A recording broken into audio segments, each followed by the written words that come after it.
It's just after I see a movie, I like to go get a piece of pie and talk about it. It's sort of a little tradition I have. Do you like to get pie after you see a good movie?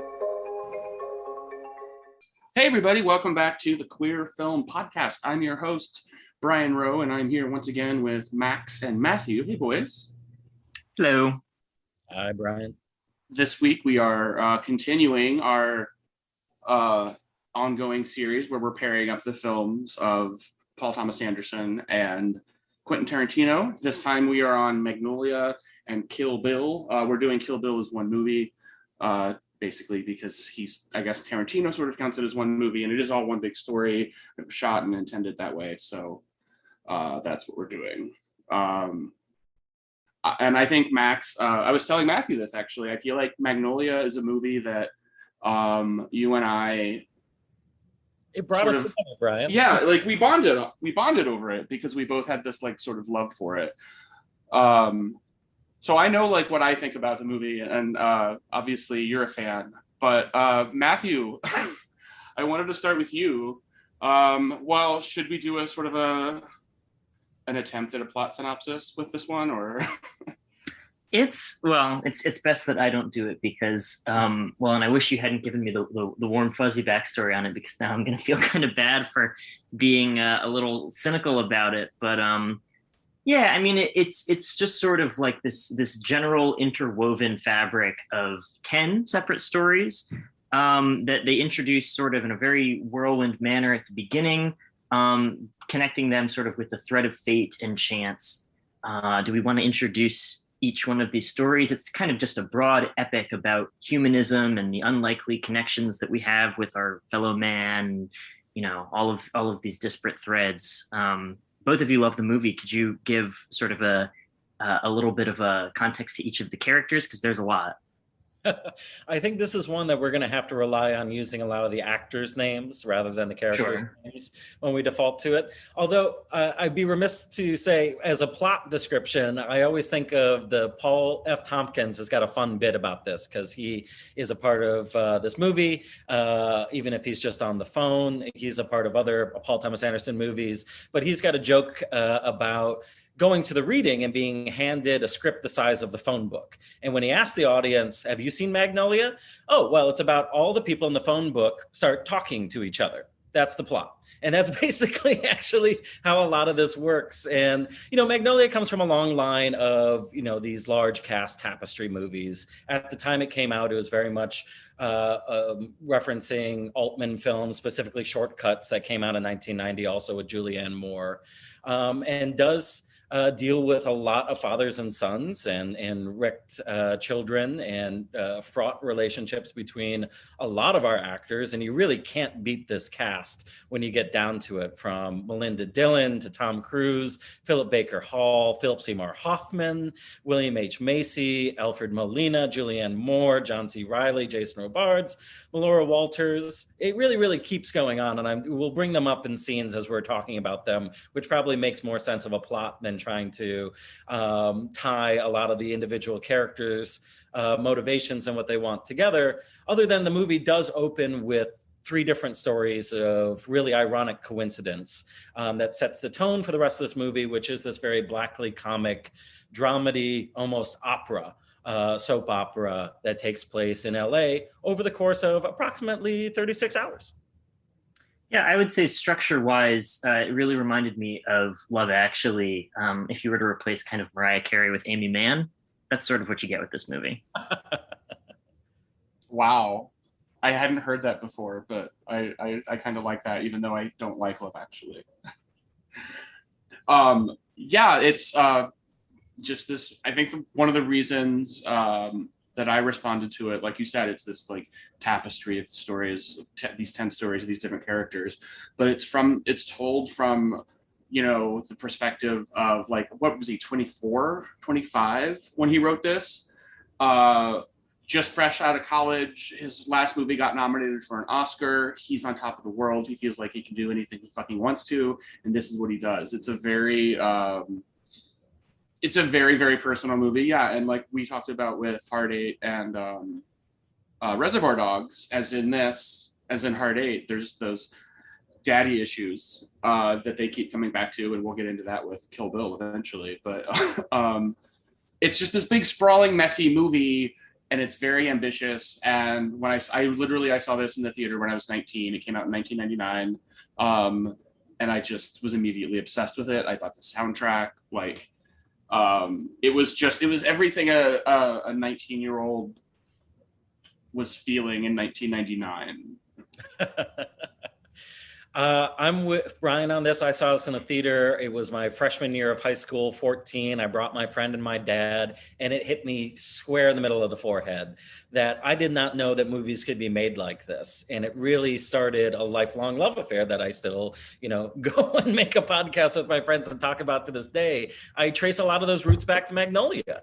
It is one that I fell immediately in love with, but also watched, I think, about 60% of the audience walk out of bit by bit as the movie went along. I think by the time that we got to the cast sing-along, this old couple in front of us finally left. By the time the frogs fell, they definitely cleared out the rest of the people in the theater that were still hanging along. And yet I am just here with my mouth and jaw completely open because I just didn't know that you could pack this much and this much uniqueness into a movie. And that is what Brian is talking about. Like, this is what a 24-year-old artist, 25-year-old artist on the top of the world can do with that amount of clout and that amount of creativity.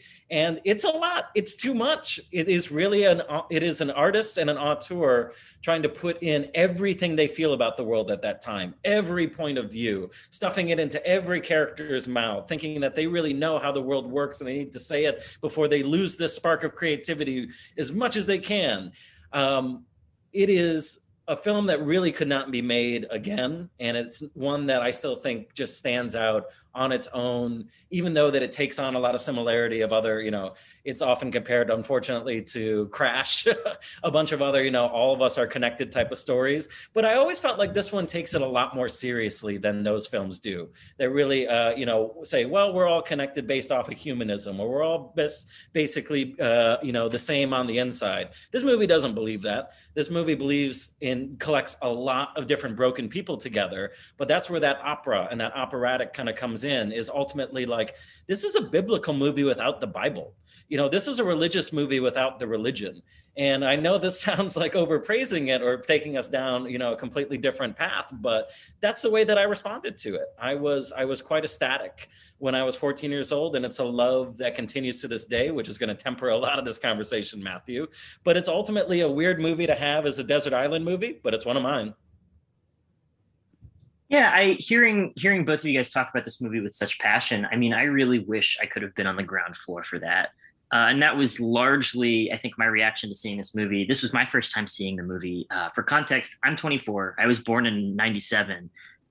So watching this movie for the first time in 2021, I really wanted to scrape all of those things off of it and sort of recuperate a general sense of, grand humanism. I love those stories where everybody is connected in a grand way. I think of Tokyo Godfathers as another one that I just recently watched that has sort of similar themes. But yeah, I'm a sucker for those sort of pan-humanist feel-good movies. And this, to me, I just got the impression that it was so dated. It felt so, oh man, I guess kind of like juvenile. And one of the things that I was putting together while, watching this in concert with Kill Bill is it's like, okay, these are both movies that seem so emblematic of a millennial style, or a millennium, turn of the century, Y2K kind of style. And to the point that I was even actually kind of surprised looking this up that it was 1999, because everything about it was just radiating like post 9/11 cultural healing energies.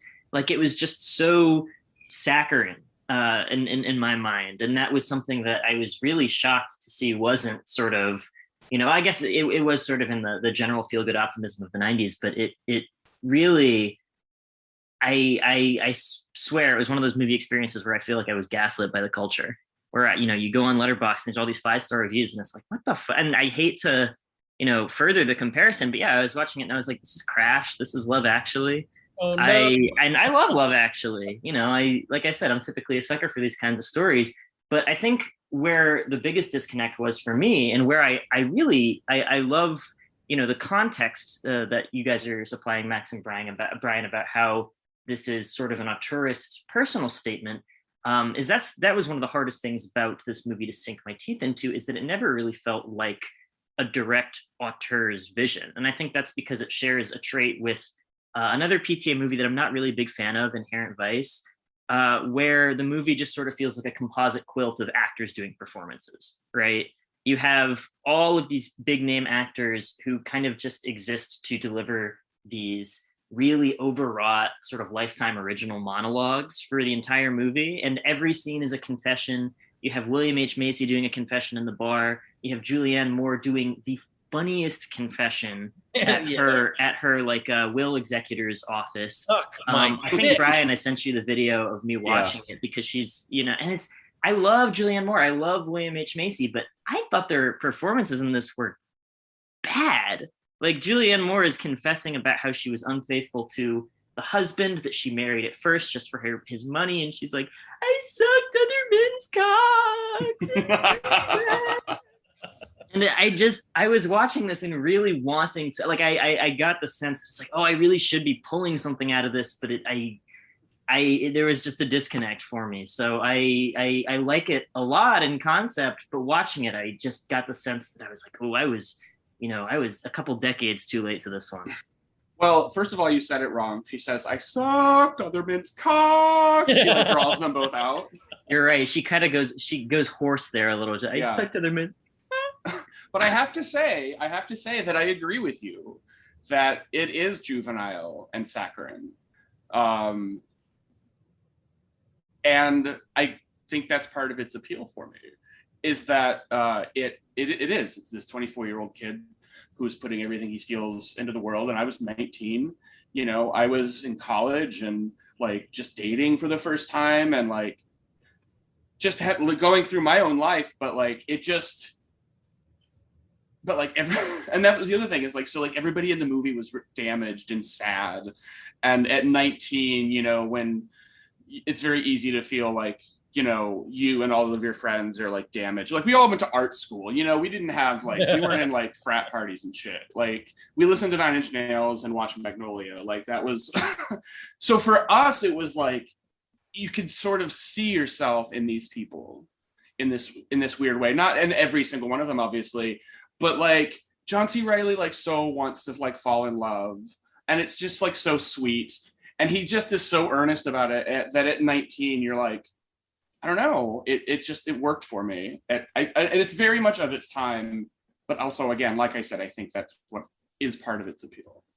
And how you felt about that, Brian, like that William H. Macy performance to me, like hit me at age 14 and that lonely, sad little kid. And, Matthew, it sounds weird, but in 99, we still didn't have that many gay characters in major movies, or at least in Oscar winning movies too, which is why seeing people like William H. Macy or some of the other fucked up, people in this movie was really bracing, was a tonic to see these movie stars act in this very melodramatic way and interact with each other for this larger type of message. But, rewatching it again for this series, I am always struck by the scene that reminds me of like, oh, this really did come from 1999 and this really is dated. And I hate to say it comes right at the beginning after our 3 stories and our Amy Mann One is the Loneliest Number, is that we have this terrible scene with John C. Reilly barging into Marcy's apartment, and it just goes on forever.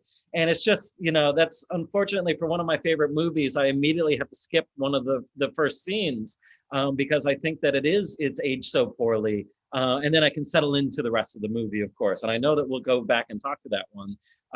But Matthew, I suppose it's weird to talk about a movie that's 3 hours and 10 minutes long that I've seen nearly 20 times and explain that, like, I experience this movie outside of the characters almost. It's a very weird type of thing.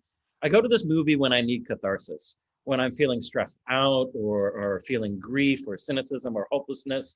It's a weird situation where I go to this movie and then I'm expunged of it. This movie is almost kind of an exorcism. Because again, you have all of these characters, as ridiculous or silly or as pathetic as they are, each and every one of them is seen some type of grace by the end of it. So I know that saccharine type of feeling, but when I experience it at age 14, and I still get that type of feeling every time that I put it on, and And that's why I think I hold it so close to my heart, and I'm unable to see a lot of its seam showing and see how much of it has, maybe not aged so well, or comes off the exact right way in my mind. And that's why I'm glad that you came on. I definitely understand that. And that's part of the reason that I always feel like I have to take sort of the spritz bottle to my face when I catch myself denigrating it too much, because I really do feel like my reaction to this is just sort of a sense of, wrong place, wrong time.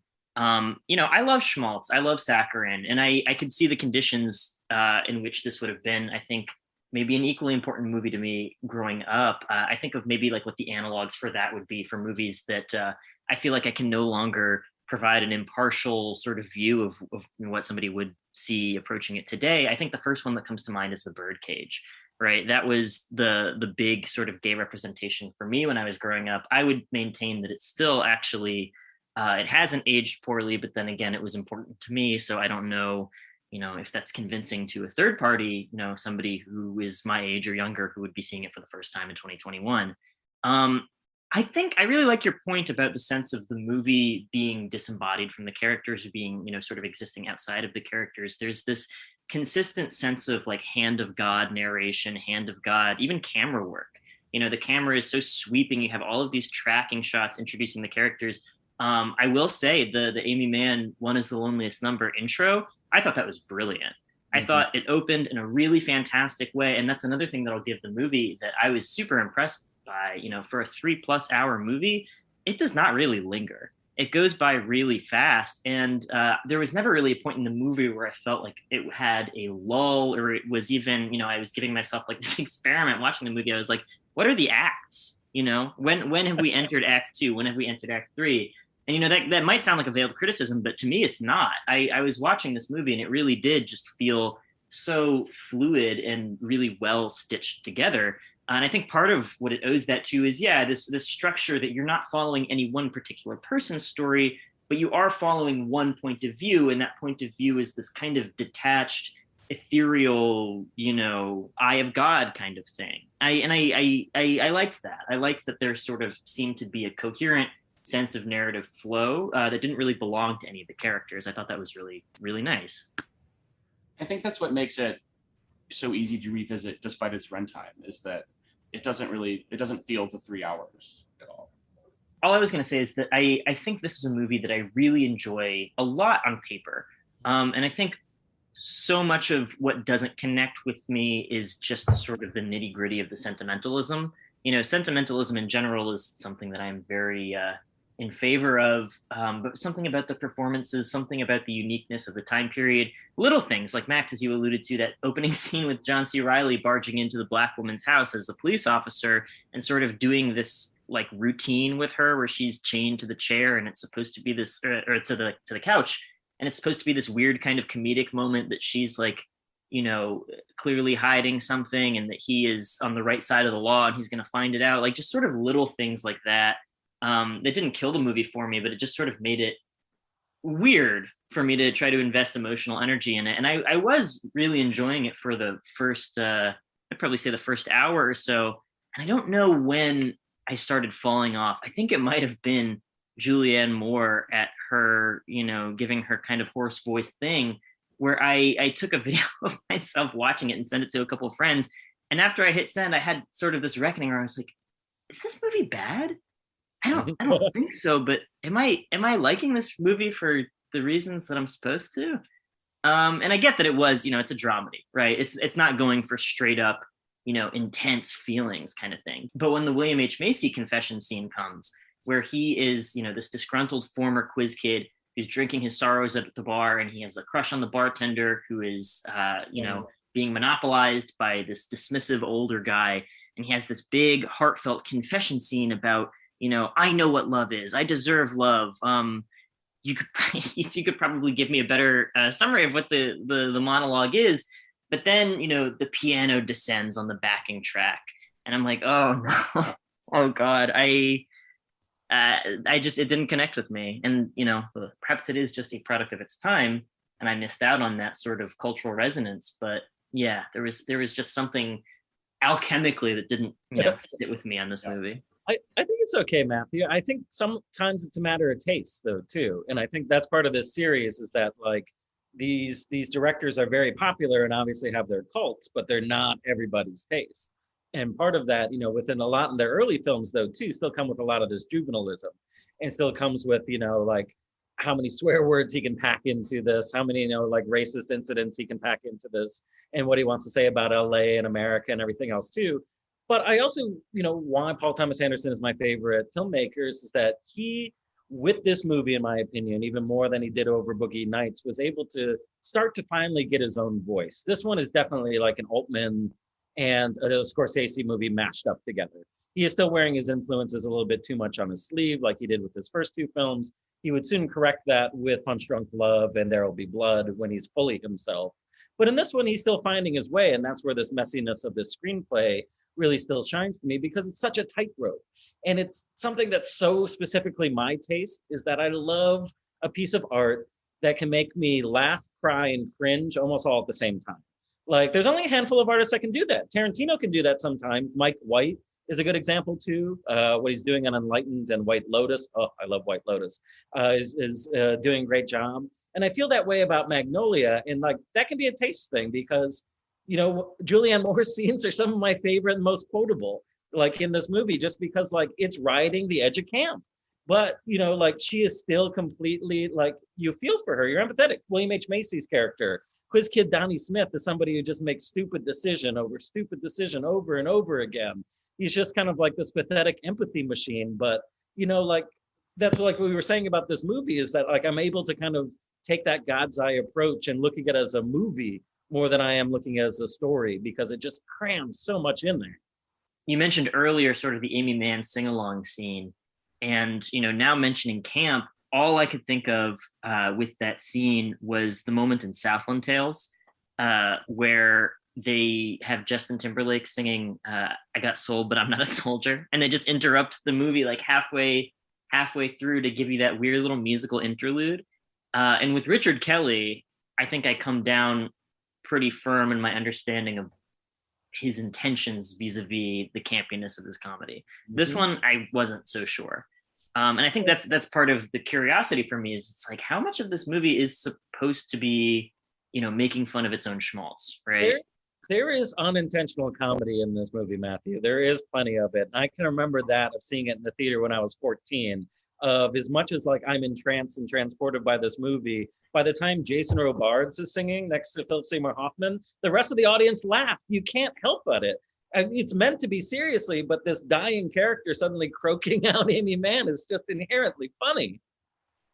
I think it's very, very, very earnest. I think he means it. Like, I think Paul Thomas Anderson throughout his career like means it.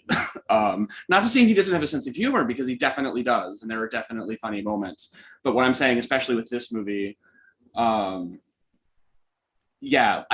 think the camp comes from that they don't know it. Like, maybe I feel like Julianne Moore probably does. Julianne Moore is in full on like Faye Dunaway mode in that moment. I do want to clarify that even though that scene sort of sticks out like a sore thumb to me, I do unabashedly love it. All of the Julianne Moore sort of like weeping scenes, yeah, she's so fantastic.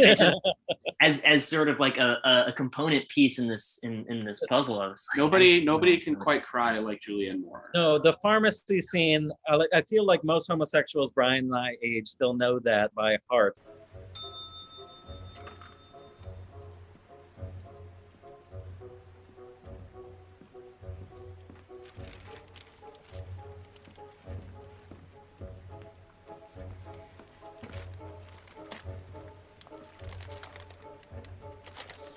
Strong stuff here, boy. Wow.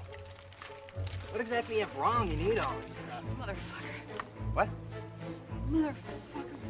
You What are you talking fucking asshole. Who the fuck are you? Who the look, fuck lady, I'm do just you trying- think I'm you just are? trying to I make come in conversation. here, you don't know me, you don't know who Look, I am, what my you don't life have- is, and you have the balls, don't the have- decency to ask me a question about my life? Yes, lady, what? Fuck you too!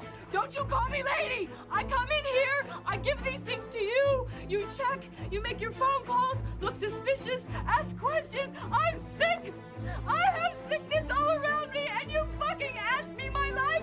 What's wrong? I'm using death house? Where's your fucking decency? And then I'm asked fucking questions. What's wrong? Suck my dick. That's what's wrong. And you fucking call me lady? Shame on you. Shame on you. Shame on both of you. But then again, another... like, Matthew, you've got like, Tom Cruise clasping his hands and crying so hard, and you're kind of like, is this good? Is this bad? Well, Tom Cruise's character definitely, came across as more of a pure comedic role than anything else. I mean, he's like this red-pilled pickup artist, like shyster, who is, he's introduced on TV, hawking his get laid quick scheme, seduce and destroy, tame the cock, or no, other way around, tame the cunt, release the cock, something like that. And it's so, he plays it with such fervor. He's fantastic. It's hilarious. And towards the, that's towards the beginning of the movie where we see him do a pretty extended monologue that is absolutely hilarious. That felt less ambiguous to me. Oh, that's pure. Yeah, like I said, yeah, that's pure comedy. I wanted to talk about the Tom Cruise character specifically, and also specifically how it relates to sort of his career, because I don't want to get into like the problematic issues of Scientology, which we are all aware of. This isn't what I'm talking about though, because in the late 90s, he did a string of movies in the mid to late 90s where he was like the son of somebody really successful whose image he was trying to get out from under, like A Few Good Men, Top Gun, Days of Thunder, like all of them. He had these like dead father figures that he had to like try to get out from under their shadow because they were legends in that field, whatever it was, for whatever movie it was. And then he did this movie, which really feels like he really is confronting whatever, again, speaking of father issues, like Tom Cruise as an actor is confronting whatever drove him to play those roles. And then after this, he does like, he sort of pivots and starts playing fathers in like War of the Worlds and Minority Report. And I just think it's really interesting, like in hindsight, because it's like clearly like Paul Thomas Anderson's smart enough to know that like if he's writing a character for Tom Cruise, which he specifically did write this for Tom Cruise, to write a guy with, like to pivot on that and to do like sort of the deadbeat dad and just have him do it. I don't know. I just always thought it was interesting, and it was something I just wanted to bring up when talking about this film, because I think this movie for Tom Cruise's career is sort of a turning point. Well, and this was the same year, 1999, Eyes Wide Shut came out too. So this was very much Tom Cruise in auteur mode himself.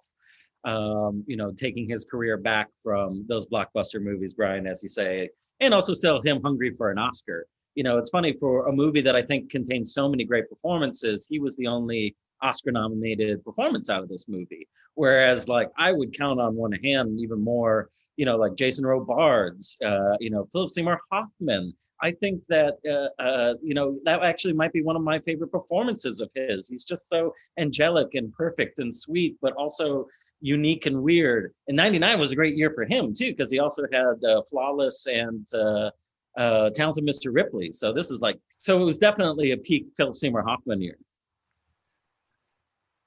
Yeah, I actually wanted to kind of go over some. I mean, I could fill all 5 nomination slots in both categories with acting categories from this movie.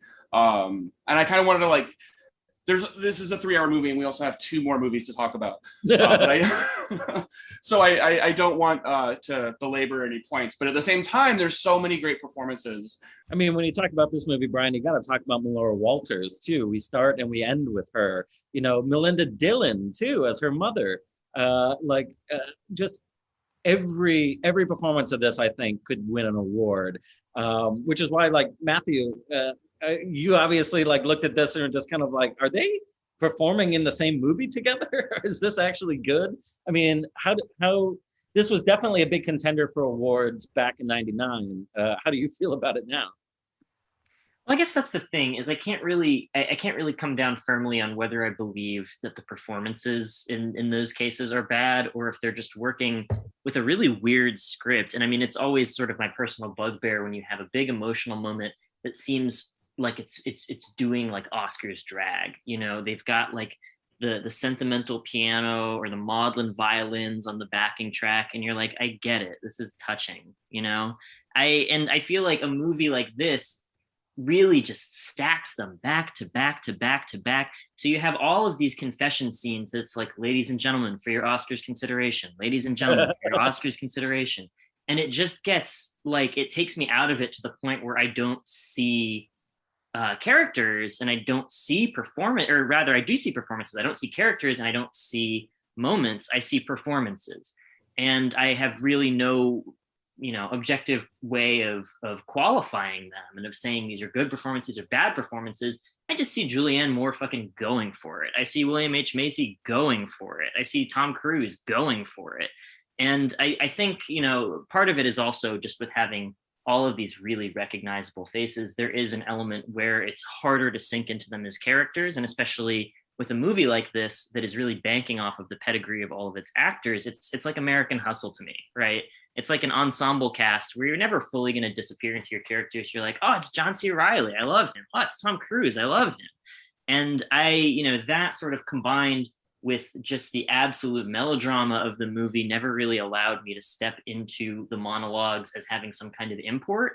It was always like, okay, we're going to do the gay kid who had a bad childhood monologue now. Oops, we're going to do the substance abuser monologue now. We're going to do the girl with the broken wings monologue now. And it just, it felt sort of like the soap opera version of like doing bits. Like it was sketch comedy for like the people who have holes in their soul. I just didn't really, I didn't really sink into it in the way that I wanted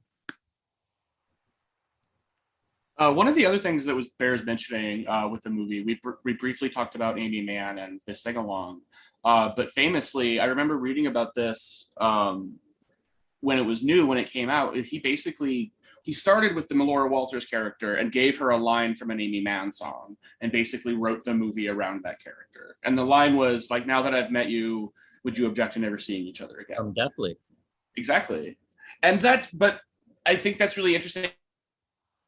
And I also think that goes back to why it responded to 19-year-old me and 14-year-old you, Max, where it's literally based on like this earnest like love song, or I guess Deathly's not really a love song, but it's like he's feeling it so much that he's inspired by like the music that he's listening to, and he's writing 300 pages of a script, and he's just pouring everything he feels out onto it. And Amy Mann is just sort of the anchor for it.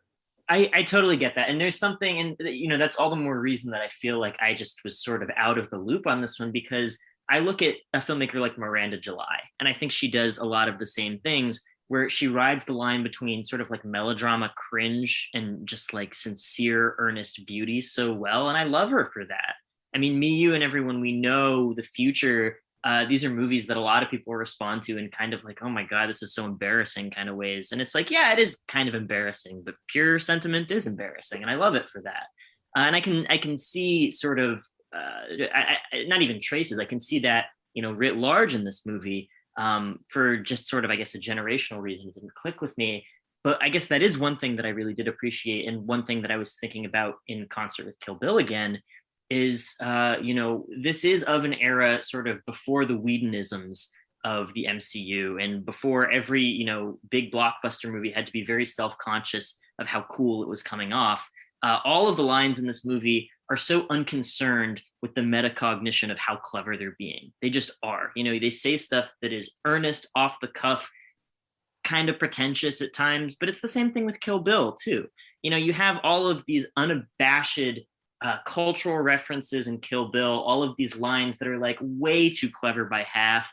You have that scene where Lucy Liu and Uma Thurman are just reciting the Tricks Are for Kids thing, and they don't, feel a need to, record scratch, be like, did we just do that? It's just so, there's so much confidence in the writing, even if it does come across as kind of brash and cringy, and I kind of love that. And I don't mean to switch too much into Kill Bill mode, but that is something that I saw sort of across these lines is something that I thought was emblematic of this sort of turn of the century filmmaking style was we hadn't yet learned to be self-effacing and embarrassed of ourselves yet. Brian, before we move on from Magnolia, I am so glad though that you brought up that album and the Magnolia soundtrack being almost a more important or as important piece of the movie than the movie itself.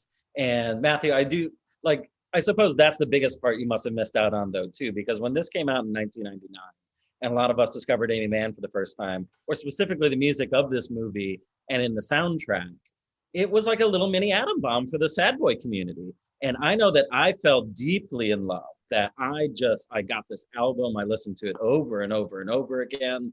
I forced it upon people in high school for 4 years for religion classes and different things. And it's funny though, I went to go see Amy Mann in the park, I think it was 2 years back at Millennium Park, and ran into a couple of old people from high school. And they were like, we knew that you would be here. We remember that. But, you introduced me to Amy Mann and I ended up liking her.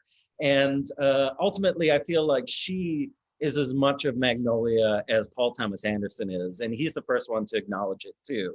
It's all over the liner notes for the album. It's all over his interviews. He credits basically Magnolia to Amy Mann more than I've ever seen an artist credit inspiration to music, to a musician than I've ever seen before, for it not being a musical. But in its own way, it is kind of a musical, and it is an Amy Mann musical.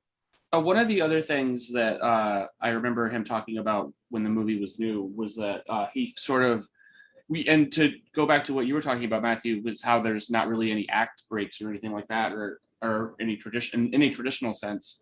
When he was talking about the writing of the screenplay, he was like, I kind of based it on the structure of Sgt. Pepper's Lonely Hearts Club Band, the album, which, if you know the album, is a sort of Beatles concept album where they pretend to be another band for an album.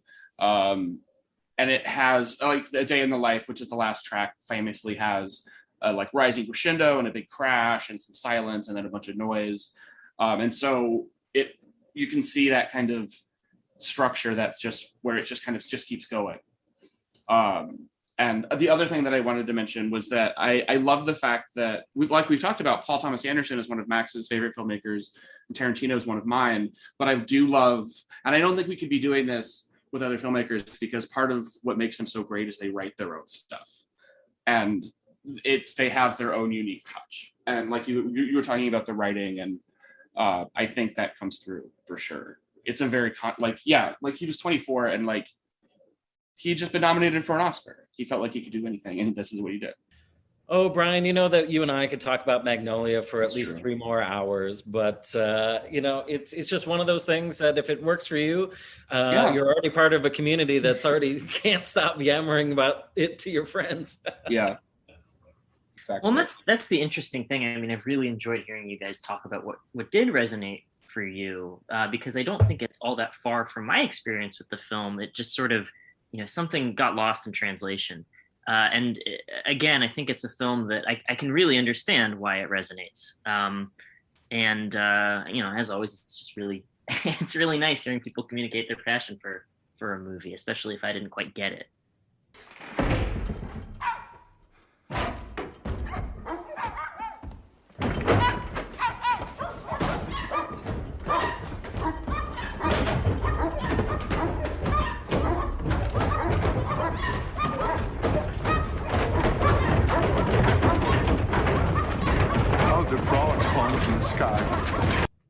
He didn't even talk about the frogs. What is there to say about the frogs? Oh, I love the frogs. And all I will say about the frogs, that I remember on Siskel and Ebert, Siskel had just recently passed away, and so he was going through like guest hosts, and I don't know who the guest host was, but he hated Magnolia, and Roger Ebert loved it, and they get into this argument. And I remember watching that like when it was airing the first time, and I was like, this is amazing.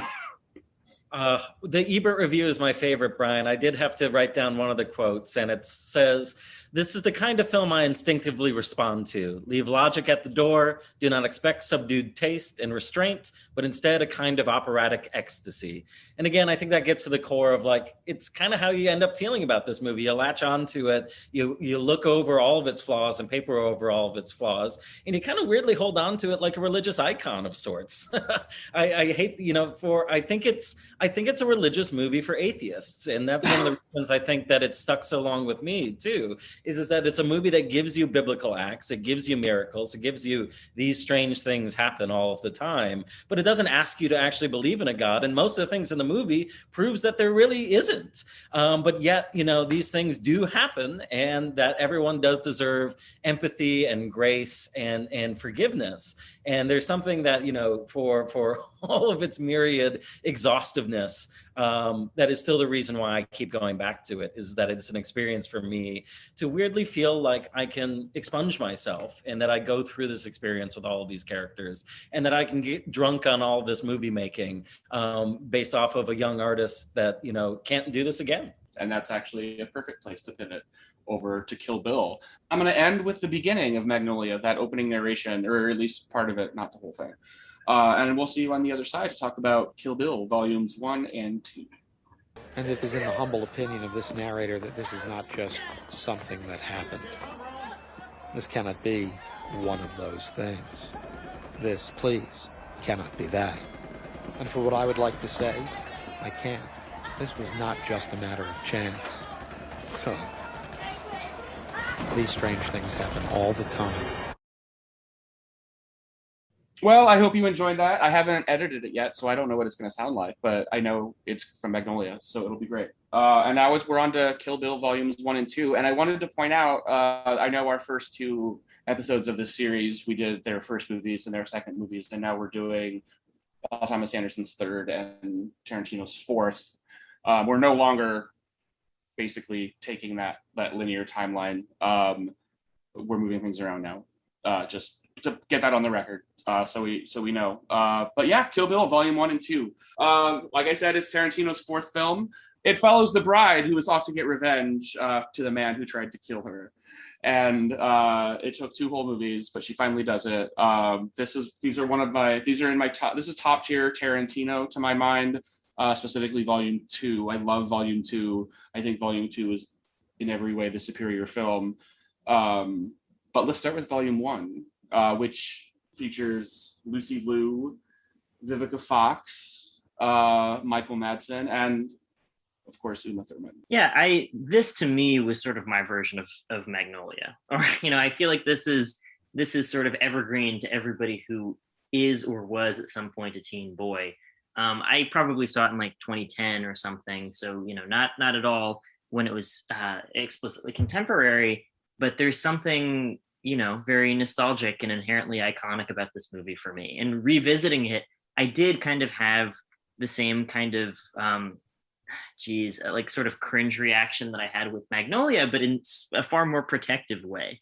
You know, I know we were talking a little bit before we started recording about whether this movie feels dated or not. I would say it absolutely does. Not necessarily in the sense that you're going to watch this and say, oh, this is bad because it's, you know, it's working off of a style that is no longer relevant.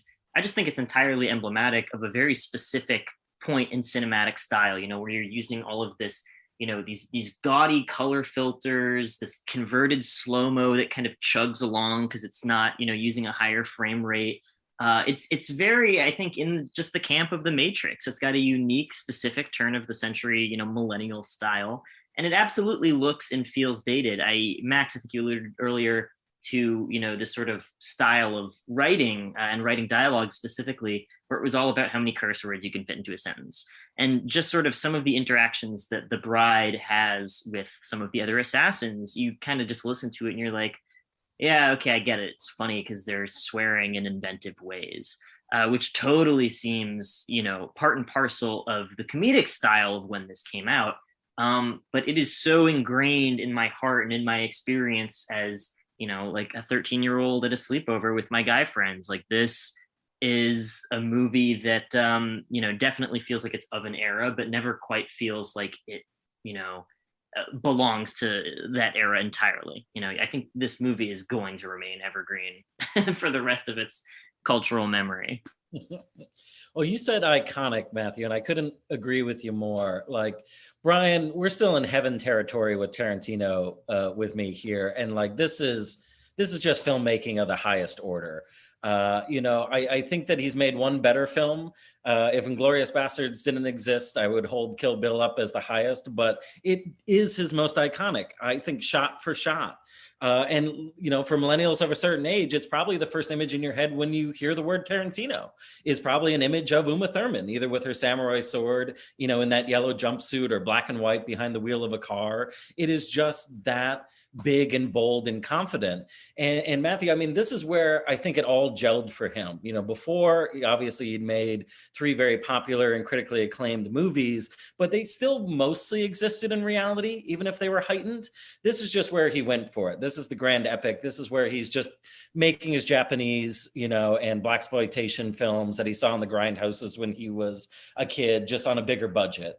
And this is, it's hard to see it both in Volume 1 and Volume 2, Brian. They do kind of stitch together, even though that both films offer their own rewards. One is much more static, much more focused on the cartoony set pieces, mostly takes place in the long extended Japanese section. And 3 comes back down to the trailer parks and back down to earth and a lot more conversations.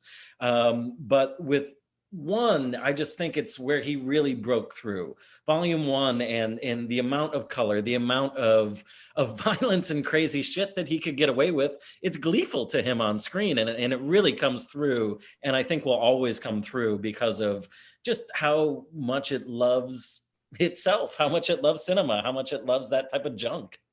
Well, and I always thought that this was one of the few action movies that I could just eat like candy, like time and time again. And I think part of it is just, it's so internally variable. You have all of these different set pieces to the point that every time I rewatch the movie, I find something new to, absolutely stan over. And this time it was Lucy Liu. Just in general, I had always sort of watched the film as an Uma Thurman vehicle and been like, oh my God, she's so badass. The bride is amazing. The yellow jumpsuit is awesome. The samurai sword is kick-ass. And this time around, I was just obsessed with Lucy Liu as Oranishi. And also, every time I watch this movie, I forget that sort of like anime pastiche that's in the middle of it, where they're telling Oranishi's backstory. And this is one that will stick with me every time I watch it. But oh my God, Gogo Yubari, like one of the best villains in all of like pulpy movies. It's, there's all of this, variation going on from second to second. And I think that's something that you don't get as much in the second chapter, which is, I think, a little bit more emotionally invested in, the stakes of the bride and her killing spree. But the first one, man, yeah, it's like going through a really fun arcade game. Every scene is visually different. Every scene is working off of like a different costume or concept. You have the moment where she's fighting the crazy 88 and she plucks the guy's eye out, and it all turns to black and white. And then they're fighting in the one room and it's the silhouettes, and then they're fighting outside. And it's like this samurai pastiche with, the matte background and the moon high in the sky. It's just every different scene is a variation in the visual design, and there's something new for you. There's a new bit, there's a new gag, there's a new, character to be obsessed with, like, in a character selection on the fighting, in a character selection screen in a fighting game. Like it's just so indulgent. It's very much all of those things. And I do love the first one. And when I say I prefer the second one, I think it's because I mean, like, my favorite Tarantino is Jackie Brown, which is his least show-offy, the least sort of comically violent. I mean, it's violent, but it's not like in a comic sort of way, the way that it is here and it is in later films. And I guess I prefer those Tarantino moments. I love that conversation about Superman that she has with Bill, the hitman that shows up to kill her when she's just gotten her pregnancy result. Like, that scene fucking kills me. I just love stuff like that. And I love when Tarantino is in that level. I respond to that more than as much as I appreciate the cartooniness of it, I respond more to the more emotional beats. Well, I think that one, I really like both movies for different reasons, and I think you articulated why like really well, Brian. I think that the ethos of the first movie is best summed up in a quote from the second movie, I think, and that's where Bill is visiting Bud, one of the members on his assassination squad, and he's talking about the events of the first movie and how Uma Thurman mowed down the crazy 88s. And Bud goes, wait, she killed 88 people? And he says, no, there weren't actually 88 of them. He says, well, why do they call themselves that? Bill just goes, I don't know, because it sounded cool, I guess. And that's the whole ethos of the first movie. You know, the second movie, it's got much to enjoy about the actual emotional meat. And yeah, I agree, Brian. Every scene after she finally encounters Bill and meets her child for the first time has like so much more pathos than I was expecting following the first movie. You know, as a kid or as a teenager, when I saw the second movie, I kind of just banished it to my mind as the boring one out of the two. And watching it again, I've seen the first movie so many times and the second one only twice now. But watching it again, I found so much, like emotional heft to actually relish about it. But the first one, you know, I love it just for that arbitrariness. You know, I was talking about this with Magnolia, is that there's so much going into the writing that is so unembarrassed about how corny it is. You know, and I mentioned it earlier too, the line that Uma Thurman and Lucy Liu exchange right before the crazy 88s come in, where they just sort of like have this steely recitation of the Trix cereal commercial where they're staring each other down.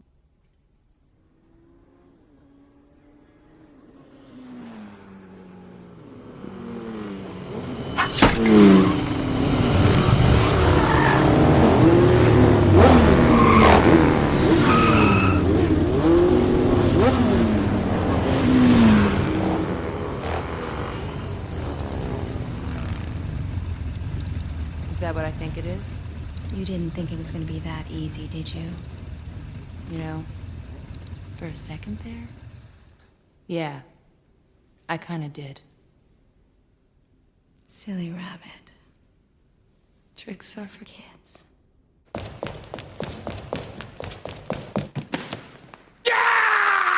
And it's like this moment that makes no sense. It has nothing to do with anything. It has no logical antecedent. You know, there's no point in the script where any of that shit was mentioned.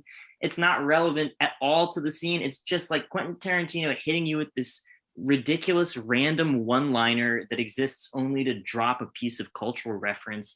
And it's badass. Like it's just so cool, but you also have to hold in mind just how stupid it is for it to be that badass. And that's what I love about the first one. It's so unself-conscious. You know, I mean, it's very self-conscious. He's very aware of what he's doing, but it's not embarrassed. It's not self-effacing. It's not trying to sort of like butch it up to make fun of itself. It just is what it is. And I think that's so admirable. Yeah, because I do think that he gets there in the future, unfortunately. And that's where Tarantino starts to lose me. But at this point, Matthew, it's exactly what you said. Like, it is effortlessly cool because he thinks this stuff is the coolest. And he thinks talking like that's the coolest. And these images are the coolest. And this is where, again, where it like completely all gelled for him at the same time. He'd been building up his credibility. He'd been building up his hip factor. Obviously, Pulp Fiction is one of the hippest movies ever made. And then this one is like, it's also a gigantic box office hit. Everyone saw this movie at the same time and loved it and quoted it. And, you know, that's where I think the subversion of volume 2, as Brian was saying, is that bringing it back down to earth, bringing it back down to human interactions and conversations, and taking away and stripping away some of that hipness and coolness is the real gift of the ultimate both of these movies put together. Because, you know, in my mind, he's going to chase the highs of volume 1 for the rest of his career. He really will like bend reality and not touch back down to earth and like Jackie Brown and some of Brian's favorites. But volume 2 was that last bit of it for us. And I think just counterbalances this movie in such a perfect way. Yeah, I mean, it starts off, it bears mentioning that volume 1 starts off with a quote from Star Trek and an old Klingon proverb, it said. So that is how, yeah, exactly like he starts you off with that. That's the first thing you see. And then you have that like long shot of, it's like, then it goes to her in a silhouette, right? Before it shows her getting shot. But like, that's all in black and white. And then it's this really violent gunshot and then fade to black and now, you know, changing scene. But it's just that shocking sense of I don't know where I was going with that. Sorry.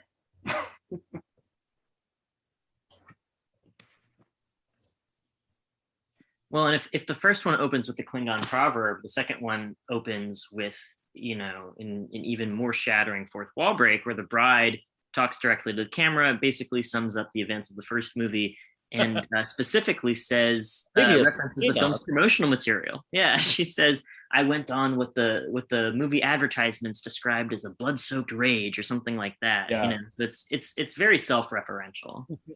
Well, this is when he was still a rebel, before the Tarantino shtick kind of calcified a bit, and now he's the establishment and a Gen Xer that almost feels like a boomer at this point. But at this point, he is like the Gen Xer complete enfant terrible of America.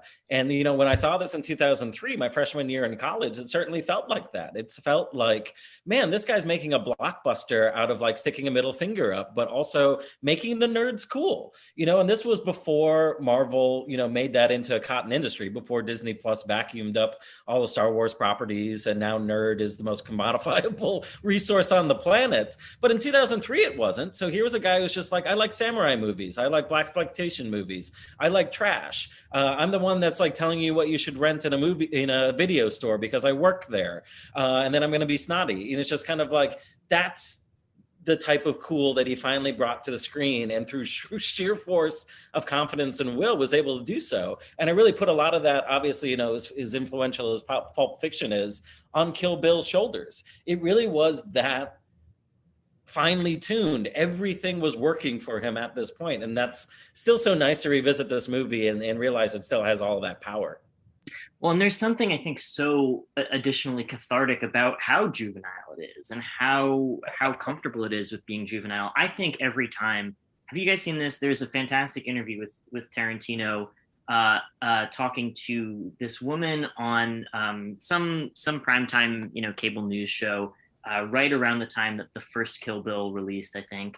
And she's trying to play the moralist card on him. She's saying, why do you make these, gratuitous films? What are you trying to tell the children? What are you doing all this stuff?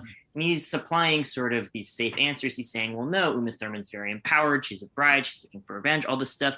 But at one point he just snaps and he says, because it's cool, Jan. And that, like, watching the first movie is just like ricocheting through my mind every time I start questioning, why something's happening, or why a piece of dialogue fits in the movie, or, to the larger point of it's like you watch these characters that are kind of porny in a way, and you never really get the sense that you're watching anything other than sort of a male fantasy, even though it is obviously sort of like a female revenge empowerment fantasy. The overall direction is very sort of like male wish fulfillment. And so I was keeping that in mind while watching it and trying to be mature and having, some kind of like smart analysis about it. But at the end of the day, when the bride is fighting with Elle and they're in that cramped trailer and they're trying to take their swords out and I guess I'm going into the second one, but, just the kinetics of the fights and all of this gratuitous shit that exists for no other reason than because it's cool. Yeah, because it's cool, Jan. Like, that is the ethos of the movie. And there's something so defiant about how much the movies stick to their guns on that point. And I do think, like I said, I agree with you, Brian, that the second movie kind of owns up to its own pathos and really, drills some, not a whole lot, but it does drill some sort of like consequential maturity into the series. But oh my God, yeah, the first movie exists on its own premises. It justifies its own existence just by aesthetics, just by being cool, Jan, and it's just fantastic. Matthew, I like that. That's the way I felt revisiting this, is like, it is just a guy with the best action figure set, and he's just mashing it all together. And it's playful. It's just watching somebody like in pure ecstasy and joy even do all of this like feel bad and like violent type of shit. But that's not the feeling this movie gives. This movie is, I suppose, a weird little religious experience in its own way, but it's like that of praying to the gods of movie, that he had to just stuff every single style that he grew up on into one movie while he still had the opportunity to.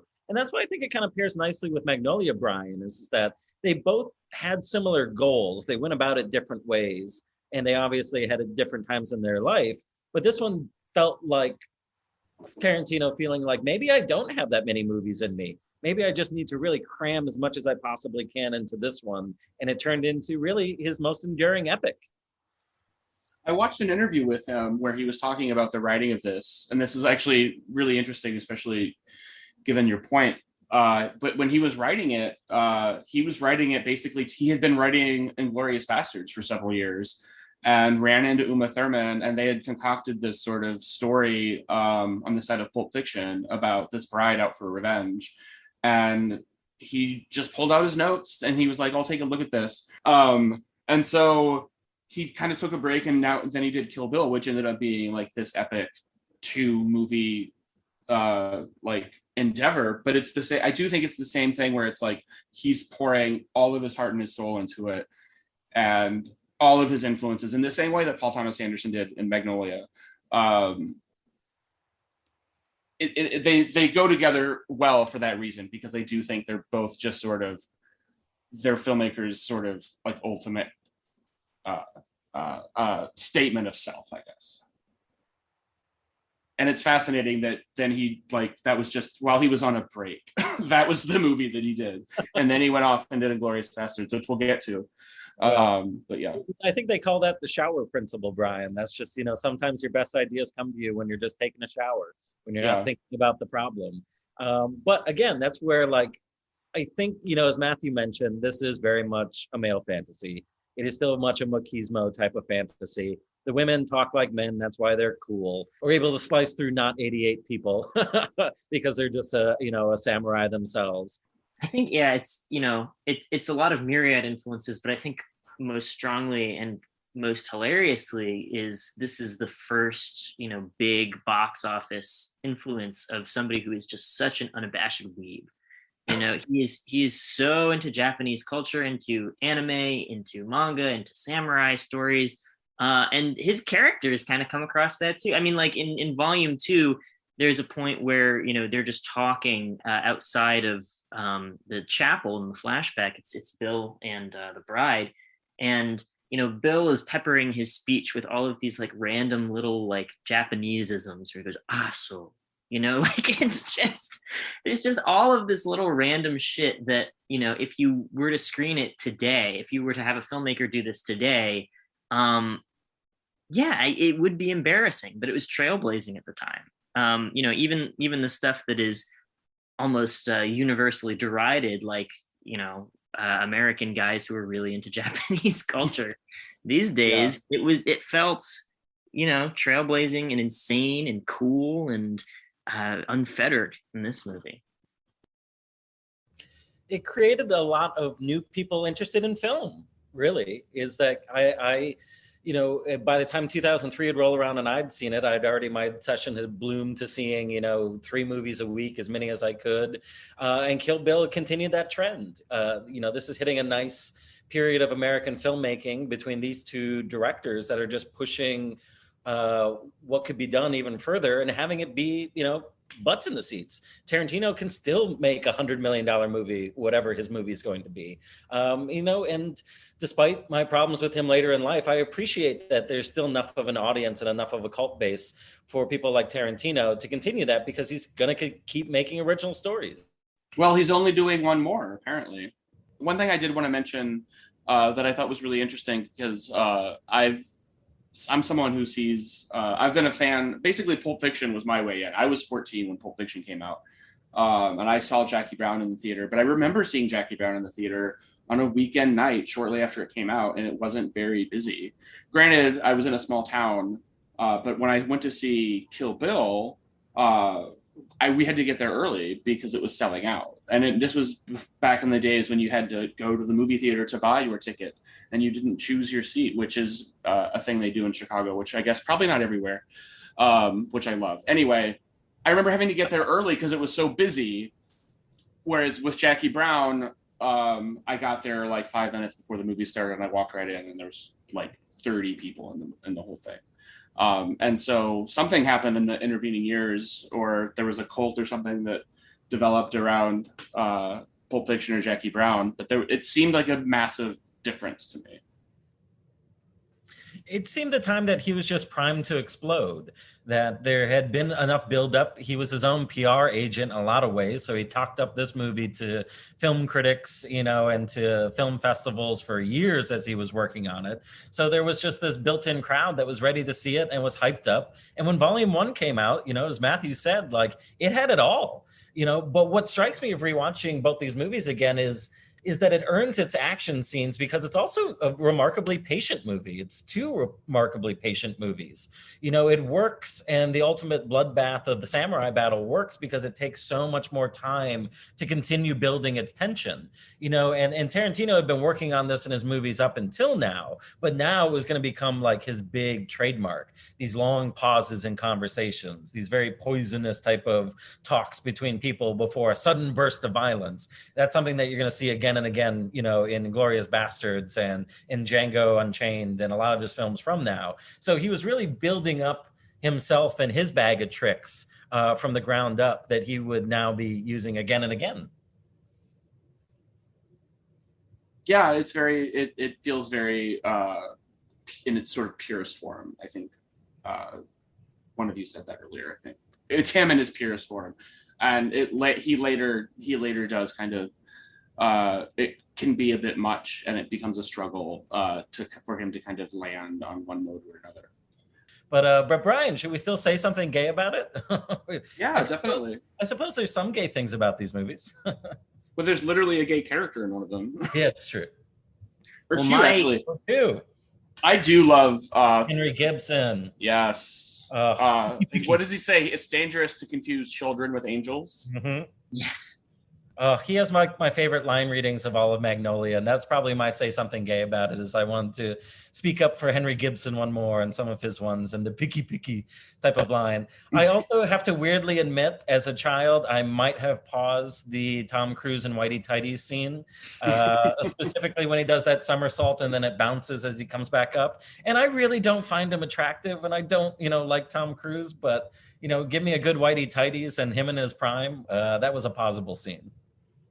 Yeah, I can see that. That's accurate. But you did. That's two say something gays.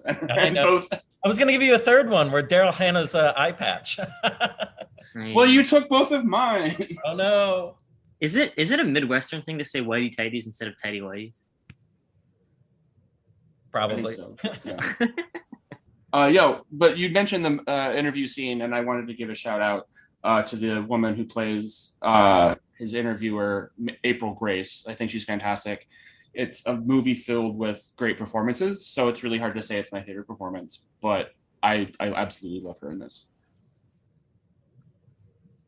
My say something gay is John C. Reilly. He was adorable in this movie. And he does have a couple things working against him. I mean, as we talked about before, the cop. I mean, just aside from the immediate heuristics of associating, the ACAB thing, but like he also, he's got sort of questionable characterization going on in this movie. And also he kind of does, the nice guy thing of he is really forward about trying to get the number of this girl who is like suffering from substance abuse. And they're doing the whole, like, I can fix the girl with the broken wings kind of thing. All that being said, his character is still adorable, like really, really cute. I don't think I've had that reaction to John C. Reilly before. Maybe in kind of like a sad puppy dog way in Chicago when he's doing his Mr. Cellophane thing. He can be kind of dopey, but in this one, I was really rooting for him. I thought he was adorable. I know, Brian, I think you kind of lured me into Magnolia because you pointed out that Alfred Molina was in it, who is my longtime Cine husband. I don't know. He wasn't really in this for long enough for me to really get a get a stance on him. He was fine. I like that scene a lot too, though. With him and like the brother. Why you need braces? Yeah. Why you need braces, Donnie?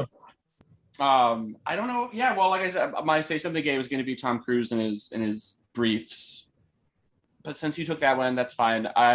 Philip Seymour Hoffman, I also think, really pulls off the like sunglass, like the Scrubs look. It's a good look on him.